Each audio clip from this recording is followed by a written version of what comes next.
Roughly what we're going to talk about today. I'm going to give you a little bit of an idea of who I am, why it is this research kind of came about. We'll give you guys a little bit of background knowledge for those of you that maybe aren't familiar with the topic, so that hopefully your eyes don't glaze over too early. And then we'll kind of give you an idea of how I referenced my goalposts throughout the research, and then just dive into it. So who am I? I'm a PhD. I'm a Bluetooth security researcher and a research scientist. I love that last title. It's just a great one. So why are we looking at this? Well, so this is war driving from a small puddle jumper airport, maybe 1,000 feet, and we get about 200 Bluetooth devices. Now, maybe we can play nice and say that out of about, say, 80 people, if each person has a set of Bluetooth headphones and each bud counts as a separate device, maybe we get to this number.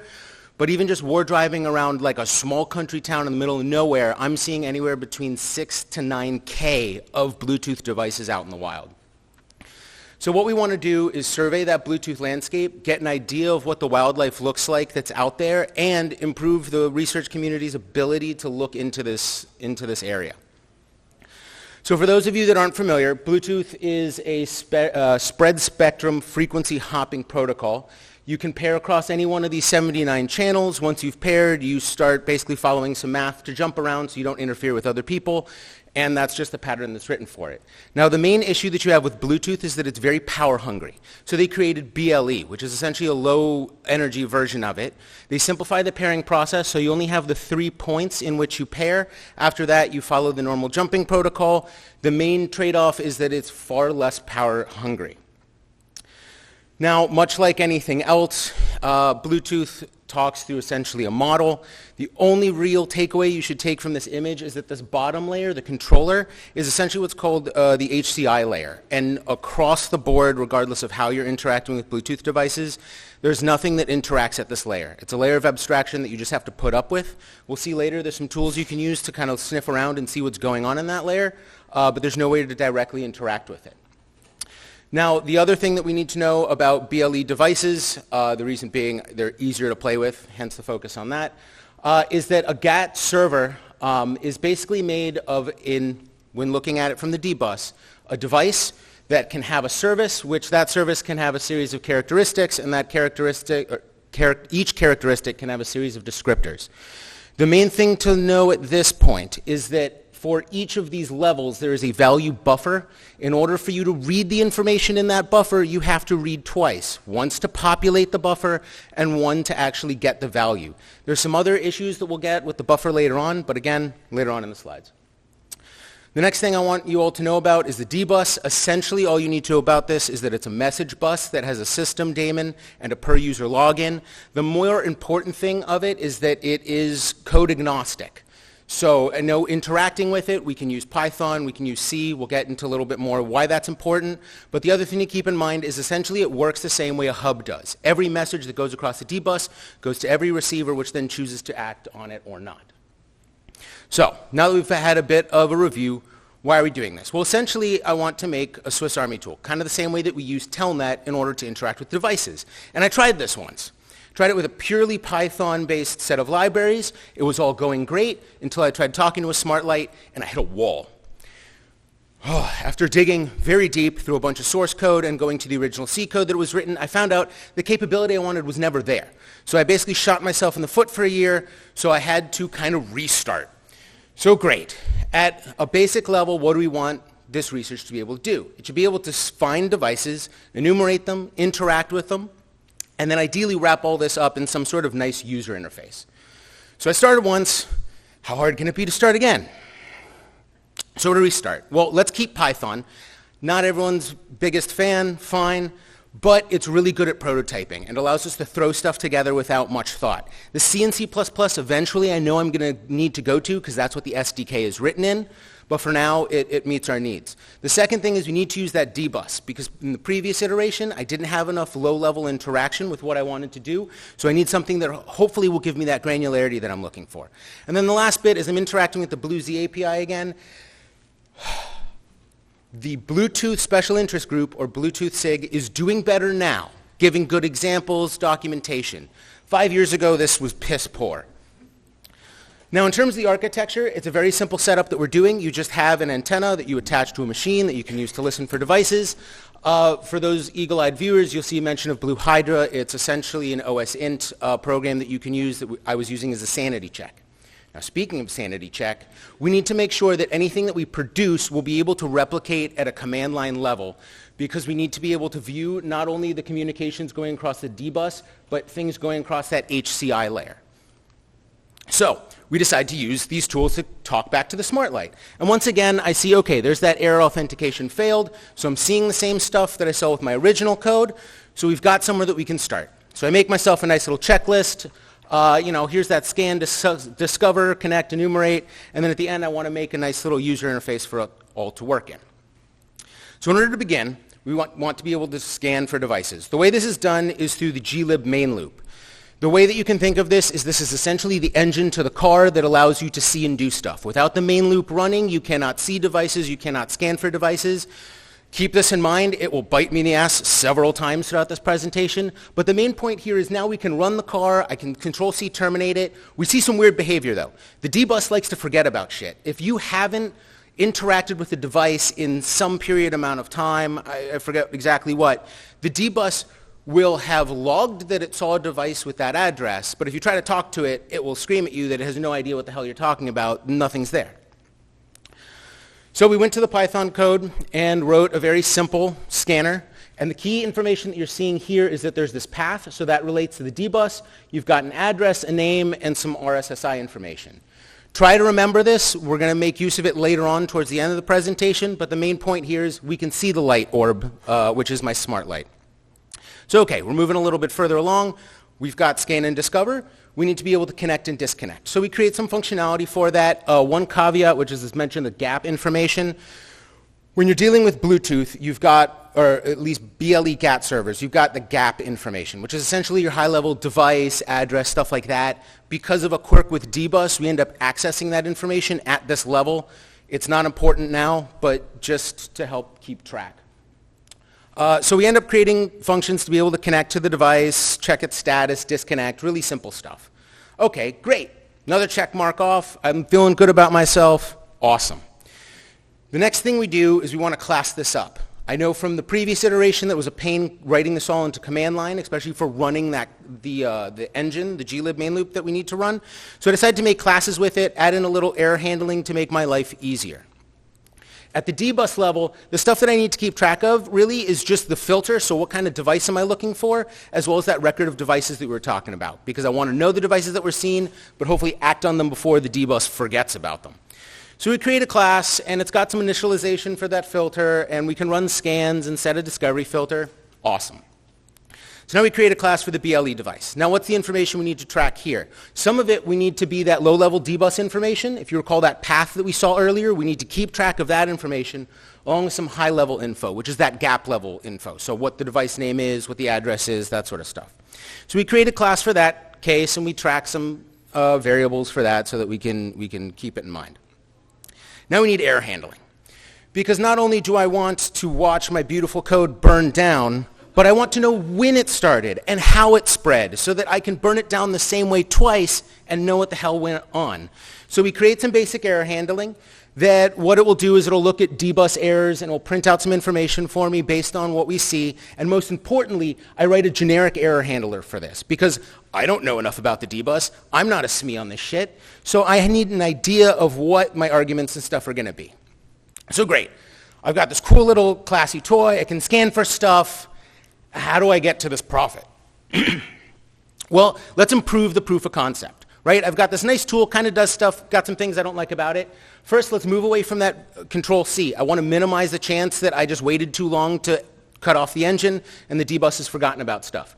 We're also going to create our own server because while training against stuff like the BLE CTF or a smart light is great, I can't see shit of what's going on the server side. And that's really important because I'm going to need that for figuring out my reads and writes. The glib main loop. So, going back to the documentation for this, I learned a few more things about this car engine that we've got. The first is that there's a timeout I can add. That sounds really useful. I can just set a timeout and the engine will turn off. The other two things I need to keep track of is that I need to keep track of a function and data variable. The function is important because it's your callback function. That is what action is going to be called to take place when this timer ends. And the second is this data that I need to pass to the function, but turning the engine off is pretty standard. I don't know that I'm too worried about this. That will bite me in the ass later. But for now, I can get rid of people and I can just scan the thing. In terms of setting up our own testing server, it was relatively easy. I was very lucky that a fellow researcher of mine had already set up kind of a basic BLE server in Arduino. So we just threw some characteristics and services on it, and mainly the whole point was just to be able to see what was going on the client side. Now we get to the awful part. The D-bus, everything that you interact with on the D-bus is an interface. It is interfaces all the way down. Each interface has methods, which are your functions. There's signals, which at this point I understand are kind of periodic communications. How hard can signals be? Let's just ignore it for now. And then properties are properties. That's pretty straightforward. But there are a series of interfaces that we get for different stuff. Device is an interface, service is an interface. The most important one here to keep an eye on is this introspection interface. It will show up. But we go back to our command line tools and we take a look at what we can see. And so what we're looking at here is we've got the Bluetooth adapter, we've got some device, we've got a service, characteristic, and descriptor. This is part of a properties changed profile that's a standard on Bluetooth devices. I believe the UID is 1801, the gap is 1800. Remember that or don't, you'll find it. The more interesting thing here is that you see a series of characteristics. Now, for those of you who may get what you're looking at, this is the BLE CTF. I know that because this address is burned into my brain. The part that would make it obvious is all these characteristics are the flags that you would interact with. So we can see the structure of this device that's there. So we take a dive into the device interface. And we see that there's a device interface. There's some methods, properties. We've got an introspectable and properties interface that are related only to this device. I will get back to that later. It bites me in the ass.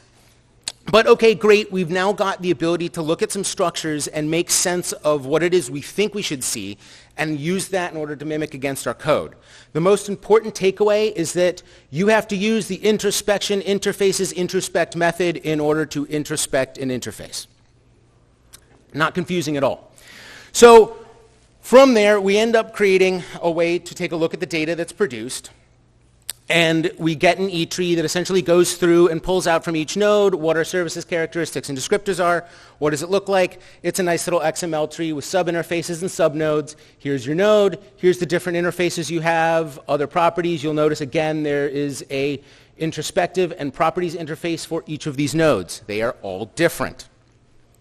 But that's fine. We go back to the Arduino server that we ended up making, and we take a look at it. And hey, this looks pretty good.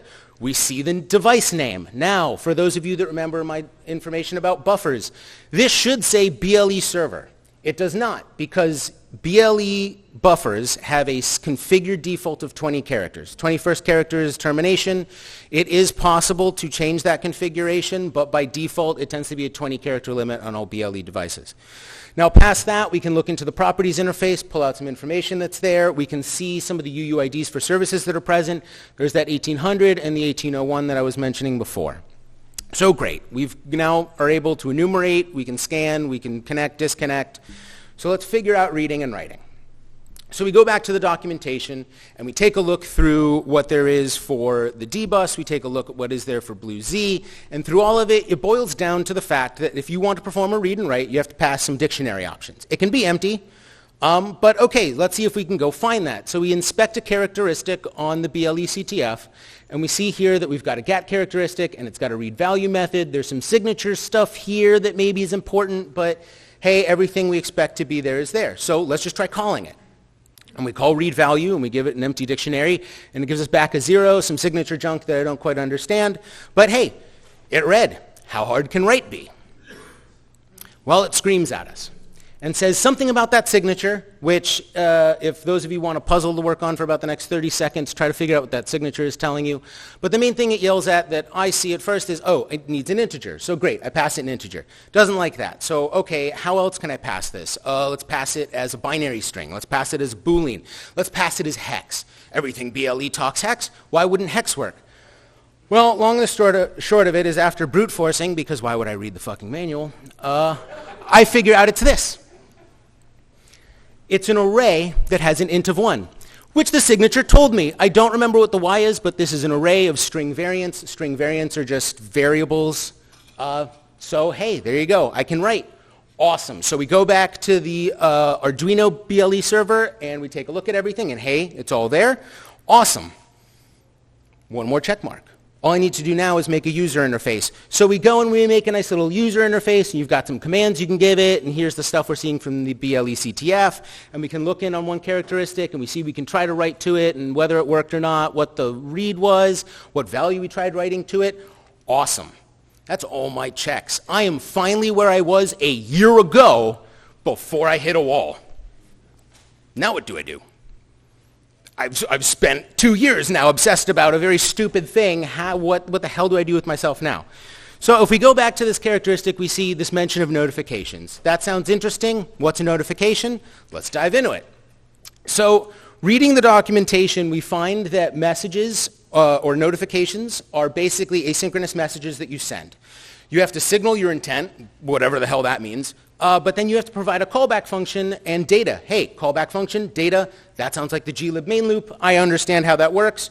Cool, let's make myself a new list. I'm going to cheat a little bit because I did some stuff in the last phase that I just like having green check marks, so I'm going to give them to myself. I understand a little bit about the signature, but mainly we want to figure out how signals work.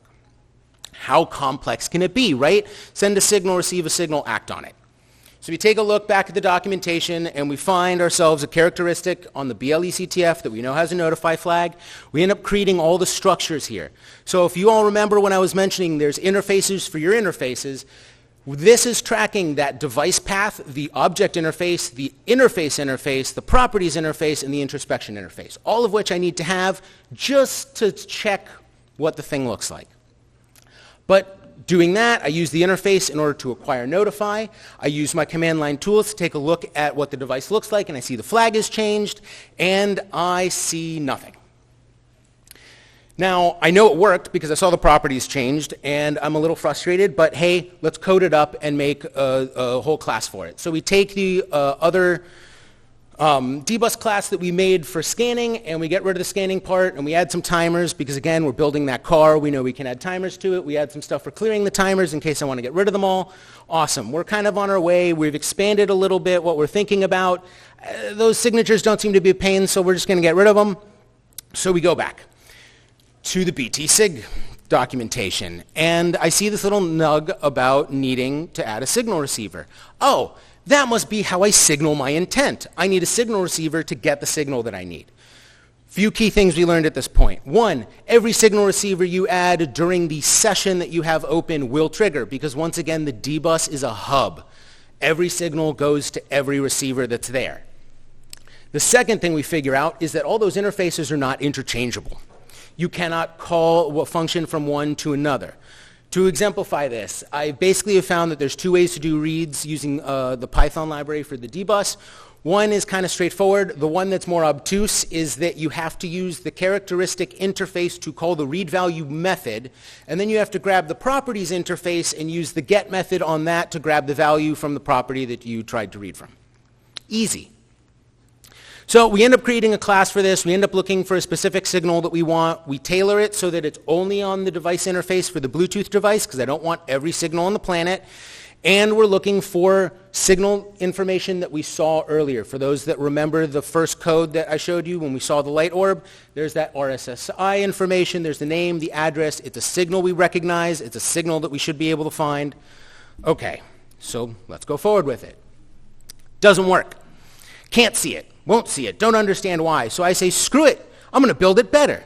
And instead of doing the Arduino because we hit some weird issues that if you write to a descriptor, the whole platform crashes and burns, it's in the standard. It just took us a few days to find it.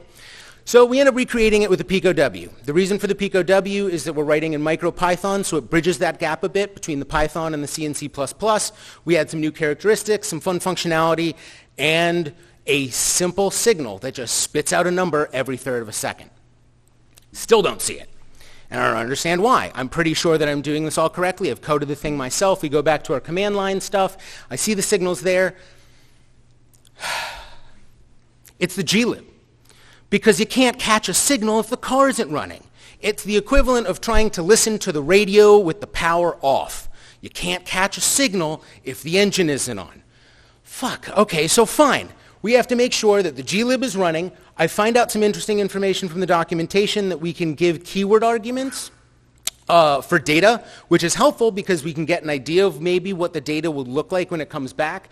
No idea what that looks like because it's not really in the documentation. Maybe we're going to have to make a generic catch-all for that later, but hey, let's make a single-threaded catch for a signal. We're going to create our notifications. We're going to set up our logging. We're going to create our timeouts on that engine so that it's configured. We're going to set something up for ourselves so that we can keyboard interrupt because I don't want to sit there waiting for this thing to terminate. We're then going to stop notify, and we should hopefully have something. So great. Everything looks like it's going to work. So we take a stab at the new Pico W server, and you see we've got information that looks kind of familiar, and we zoom in a little bit, and we see some characteristic information like we expect. And then there's this interesting little tidbit there at the bottom. Okay. So the code clearly ran, because these are print statements that were in my function that only would have printed if it had come to completion, but we don't see any signals. And we're not really sure why. So we go back to the BT sig, and we take a look at what their example flow is for how this should happen. And this is roughly what they tell you. Okay, yeah, you need to enable something, and there's a thread maybe you use, and the thread starts something, and then you get the properties changed back, and then there's some sort of magic that happens in here, and you disable notifications, and everything works. Okay, yeah, sure, all right, well, so from that, I decide, okay, there's a few things that I really need to be able to do. I need to be able to start and stop some things. I need to be able to configure what I'm doing. And I need to be able to verify whatever action it is that I get at the end. So, okay, maybe we can figure it out if we're using threading. Maybe that's the solution for my issue here. But before we go forward, we want to make sure that we can verify our proof of concept that we get. So we need to make some decisions on the actions that will happen. Do these signals receivers, should they terminate automatically once it's done, or should I just keep listening for it?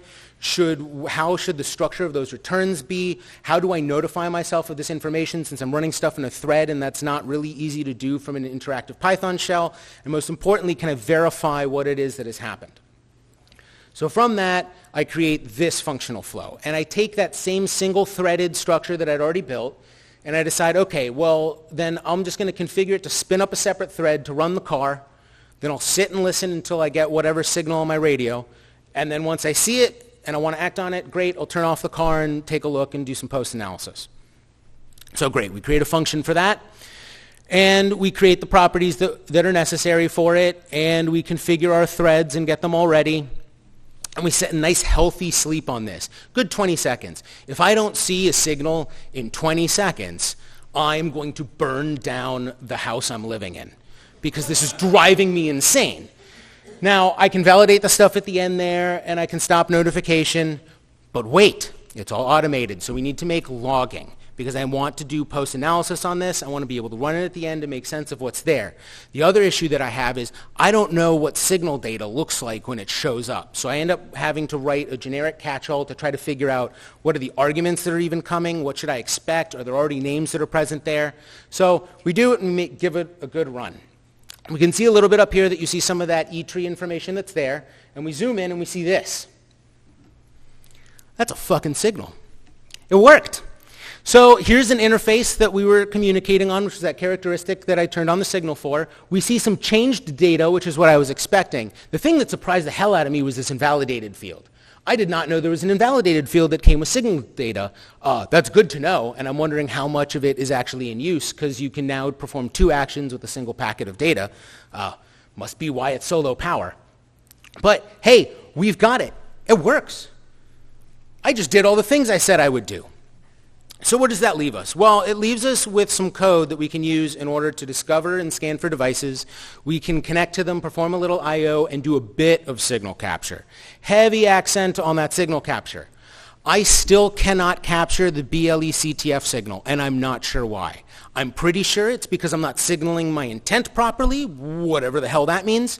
So I'm sure it's just a couple sleepless nights staring at command line tools, watching what I'm doing. But hey, we've got that. We've added some automation and logging to it. What do we take away from this? Well, first and foremost, write clear documentation. It does not matter how good or pretty it looks. The main thing is, will you understand it in a long time? Will you still understand it when you have not been staring at this stuff? I cannot tell you how many months I wasted relearning stuff that I remember I already spent the week suffering on. Make good documentation, please.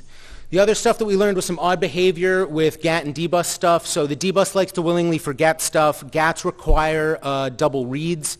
One of the things of interest, since you heard me mention the BLECTF, there's an updated version of it called the BLECTF Infinity that does a little trick to get around this initialization trick with GAT. Because you can't reinitialize a GAT server once it's been started, and you can't make any major changes to it. What it does is it essentially does a soft reboot to initialize a secondary server. Fun workaround, but an interesting fact about GAT. Other than that, we found things like if you write to Arduino descriptors, it burns the whole town down.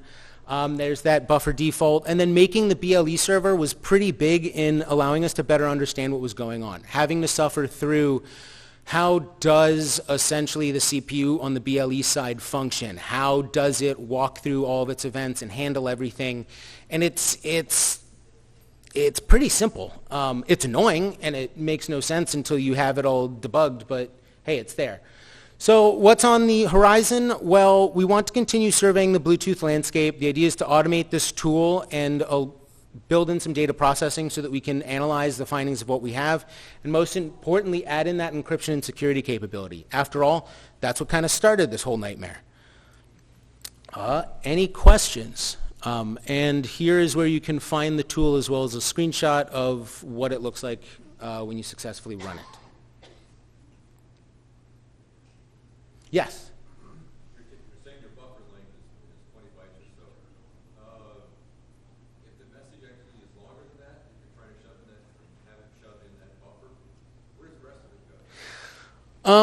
So you essentially have to have a secondary internal buffer because the buffer for the GAT server is just that set. You can provide an offset and other information, which if you recall when I was talking about the reads, there's those dictionary options you can pass. Some of those dictionary options for reads and writes include an offset so then when it's received by either the server or the client, it can allocate that information into the correct area.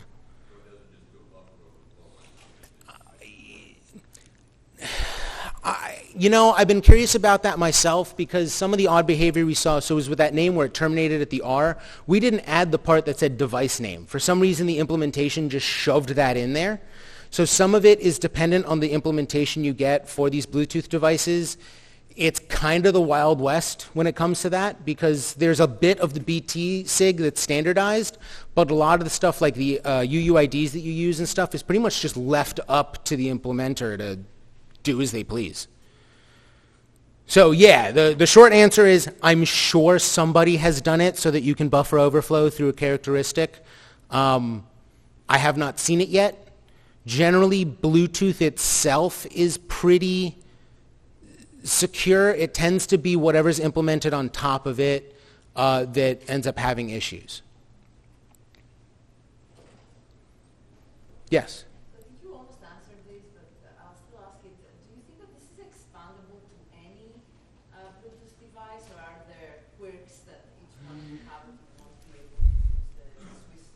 So the stuff that I've noticed that's really odd, and thank you for asking that, is if everyone recalls the flipper attacks that were being done using Bluetooth to basically force reset Apple devices. One of the things that I've noticed is that ever since the patch came out for that most devices that I end up scanning to or communicating with that are Apple related will allow me to read from them up until about a certain characteristic. And then I get a remote termination from the device. So without any proof, it feels like they're planting canaries in these characteristics and using that as a means to try to validate who's supposed to be talking to them and who isn't. And so in the current version that's up on here, because this is research iterations like 2 and 3, I'd say I'm on like 5 or 6 at this point. In the newer version, I'm trying to add some mapping in to look for two sets of characteristics, either ones that cause issues like no reply, the device to remote disconnect, things of that nature, and on the other side, security-related ones, because there are errors that you can get returned that will say, oh, you don't have read permission for this, which is great because I want to find them to eventually do the encryption and the authorization for it. But for now, it's just, hey, how can I talk these things without them freaking out? Currently, I've fixed the tool so that it will just reconnect and keep reading. So you can kind of brute force reading all the characteristics off of it. Where to go from that, that's kind of where I am now. And now I'm taking a look at my neighbor's BLE outdoor spotlight and seeing if I can turn it on and off at like 3 in the morning. Yes?